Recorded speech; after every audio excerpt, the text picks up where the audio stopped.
Why, Sony? Why? Hey guys, how's it going? So today I'm going to review Men in Black International. Yippee. So, I was a big fan of the Men in Black trilogy. I love the first movie. Kind of like the third movie. The third one has shortcomings. But,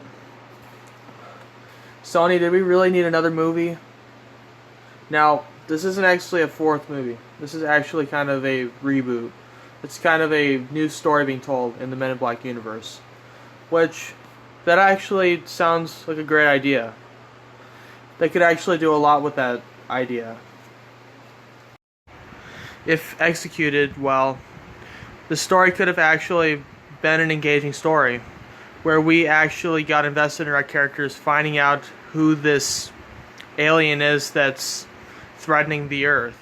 It's called the Hive, like this people of kind of supernatural type beings, but by the way, I'm not going to spoil the ending because there's a big reveal at the end where it reveals the antagonist. So you'll have to watch the movie in order to figure that out. So the first Men in Black had an engaging story where J&K had to find an alien that was trying to destroy the whole entire universe, I think, and collect this thing called the Galaxy, which was in possession of a cat. That was an engaging story. We were actually invested in J&K's adventure and them growing as partners. And Agent H and Agent M are actually pleasant characters. Tessa Thompson is hot in this, and she's a badass. Agent H is a good character. He can be funny and charming sometimes, like Thor himself. Liam Neeson's character, meh. Emma Thompson as Agent O, who is the only returning character from the first three movies, is a great character. Love Emma Thompson. Like, the cars in this and the vehicles, they all look really fantastic. Like, Sony put a lot of thought and energy into these vehicles alone. But that's kind of the problem with Men in Black International. The visuals are so good, they take up the focus, and they make the story seem boring and nothing special. The story is the foundation of a movie. So even if you have great, outstanding visuals, and they really stand out, they look new, cool, and retro, it's not going to make the movie a success. In fact, the foundation of a building, that's the most important part, because without a foundation, the building's just going to crumble. Same with this movie. If the story isn't strong, then it doesn't matter how good your visuals look. Your movie's still going to crumble. And that's the proper word to describe this movie. It's a mess. It's a broken mess. The story is not that engaging and interesting. Now, maybe it's just like for my type of movie, this story just doesn't seem to be that interesting. It's just not a good story. I've been ranting on the story for far too long. So another gripe with the movie is that there's no mention of J&K, like who were the two most important characters in the first three movies.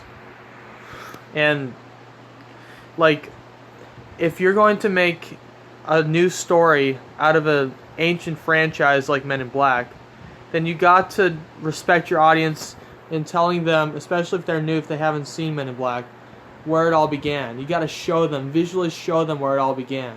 You got to give a backstory. You got to explain to them where it all began, and that way they're going to get invested and care about where the movie's going. A franchise that executed this brilliantly was Star Wars: The Force Awakens. We actually cared about the origins of the Jedi. We discovered it. We visually saw where the Jedi began. They told us. And for newcomers to Star Wars, they're going to figure out what happened in the beginning of Star Wars, they're going to get interested, and they're going to want to check out those movies. And by the way, check them out, they're brilliant. With Men in Black, however, we don't care about the story with the universe, because we're not visually shown where it all began. In fact, J and K are almost nowhere in this universe. There's only one painting of them. One painting. Now, I realize why Will Smith couldn't be back into the Men in Black universe, because he was too busy filming as the genie in the Aladdin universe. But at least have a mention of J or K. And why couldn't Tommy Lee Jones return as K? Although this movie does take place years after the first three, so maybe K's not alive anymore. But anyway, there is absolutely no reason why J or K couldn't have at least had a mention. Another great franchise, even though it's cheesy, that executed this really well was Spy Kids. Like, in Spy Kids All the Time in the World, we were visually shown where the story began in Spy Kids.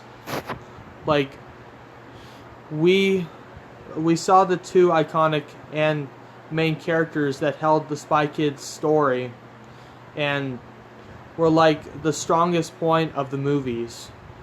And we saw where it all began. We were invested in where it all began. And we wanted to know more about it. Now, the Spy Kids 4 is critically hated by a lot of people. So is the third movie. In fact, there are a lot of people that can't stand the Spy Kids franchise.